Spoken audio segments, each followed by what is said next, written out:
hari ini saya merasa bahwa komunikasi STY PSSI tidak baik-baik.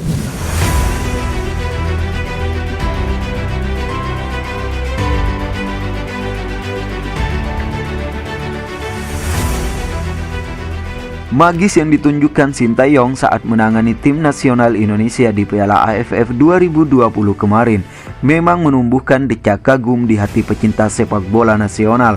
Bahkan timnas Indonesia juga dielu-elukan oleh para pelatih lawan karena mampu masuk ke babak final dengan bermodalkan para pemain muda.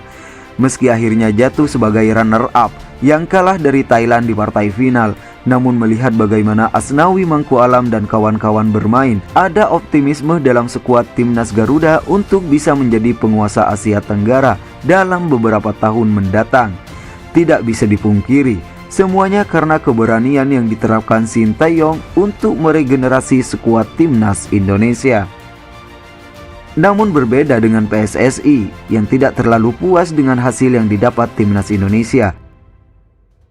Dalam rapat evaluasi yang mereka gelar bersama pelatih timnas Indonesia Kamis kemarin, mereka menilai Sintayong sama saja seperti pelatih timnas sebelum-sebelumnya yang hanya mampu berkutat di runner-up dan tak mampu memberikan prestasi juara. Hal itu dikatakan oleh anggota Exco PSSI Haruna Sumitro saat berbicara di podcast GPNN. Sepak bola itu orang tidak mau melihat proses, yang dilihat hasil. Jadi sehebat apapun kompetisi, sehebat apapun proses yang dilakukan oleh federasi ataupun klub, tanpa prestasi, pasti orang bilang nothing, ungkap Haruna Sumitro.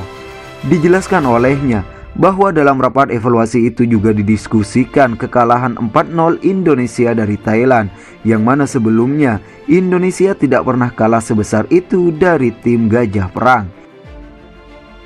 Saat ditanya oleh host podcast JPNN tentang jawaban Sintayong saat dikritik, sang exco PSSI membeberkan Sintayong merasa tersinggung. Pelatih asal Korea Selatan itu menilai bahwa PSSI mau ngerecoki dirinya. Beban saya ini sudah berat, nangani U19, U23, senior. Sekarang kok malah dikritik terus, tidak diberi dukungan, kata Sintayong seperti dicontohkan Haruna Sumitro dalam podcast. Suasana dalam rapat terus memanas. Haruna Sumitro menjelaskan kepada sang pelatih bahwa dirinya bukan bicara atas nama pribadi, melainkan membawa aspirasi dari klub dan stakeholder sepak bola yang meminta untuk menyampaikan kepada Sintayong.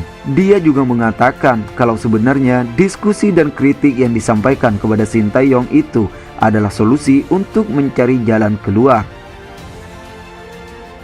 Sayangnya, rapat itu mengalami deadlock karena Sintayong sudah ditunggu pesawat untuk berangkat ke Bali. Dan menurut anggota Exco PSSI itu, kemungkinan rapat yang tertunda tadi akan dilanjutkan dalam beberapa hari ke depan.